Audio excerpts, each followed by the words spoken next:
madaxweynaha dowlad goboleedka koonfur galbeed ee Soomaaliya Cabdicasiis Xasan Maxamed Laftagareen iyo wafdi ballaaran oo hogaaminaya ayaa maanta soo gaaray magaalada Dhuusamareeb ee caasimadda Galmudug waxaana garoonka diyaaradaha Dhuusamareeb ku soo dhaweeyay madaxweynaha dowlad goboleedka Galmudug wasiirro ka tirsan maamulka Galmudug maamulka caasimadda iyo boqolaal ka tirsan shacabka magaalada Dhuusamareeb soo dhaweynta kadib ayaa wafdiga loo soo galbiyay xarunta madaxtooyada ee magaalada Dhuusamareeb waxaana halkaasi warbaahinta si wada jir ah ula hadlay madaxweynaha dowlad goboleedka Galmudug Axmed Cabdi Kaariye Qorqoor iyo madaxweynaha dowlad goboleedka koonfur galbeed Cabdicasiis Laftagareen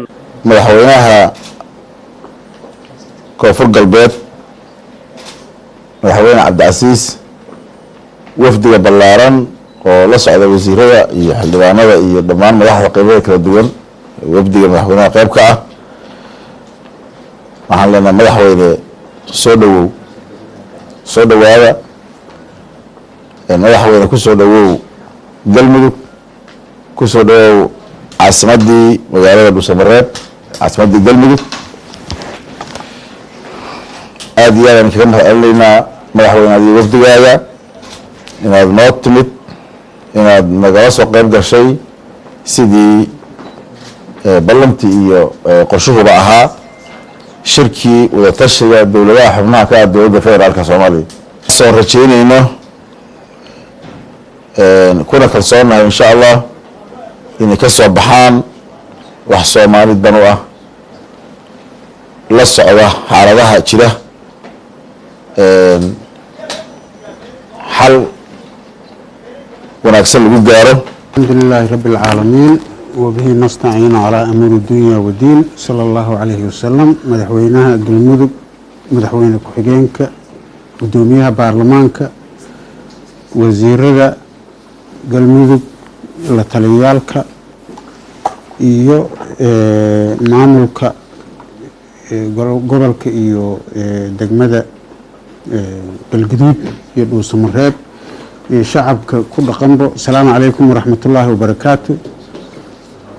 runtii aad baan ugu faraxsanahay inaan saaka nimaano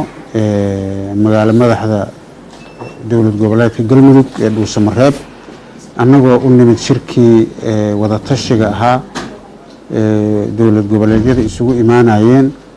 loogana tashanayay aayaha iyo mustaqbalka Soomaaliya iyo sidii loo gaari lahaa wax Soomaaliya oo dhan ay raalli ka tahay lagu faraxsan yahay oo Soomaalinimada iyo hanaankii dowladeeda socday oo waqtiga dheer maalinba meel soo marayay sidoo hore ugu sii socon lahaa aad iyo aad ugu faraxsanahay waxaan u nimid shirkaas waxaan nimid dalkaanagi waxaan nimid deegaan aadna looga jecel yahay wuxuu hogaaminayay madaxweyne Laftagareen ayaa qayb ka ah madaxda ka qayb galaysa shirka wada tashiga maamul goboleedyada oo ka furmaya maanta magaalada Dhuusamareeb waxaana sidoo kale isla maanta qorshu yahay inay caasimadda soo gaaraan madaxweynayaasha maamulada Jubbaland iyo Puntland si ay uga qayb galaan shirka madasha wada tashiga maamulada Soomaaliya oo ka dhacaya caasimadda Galmudug ee Dhuusamareeb Daahir Maxamuud Cabdi Daahir wararka STN TV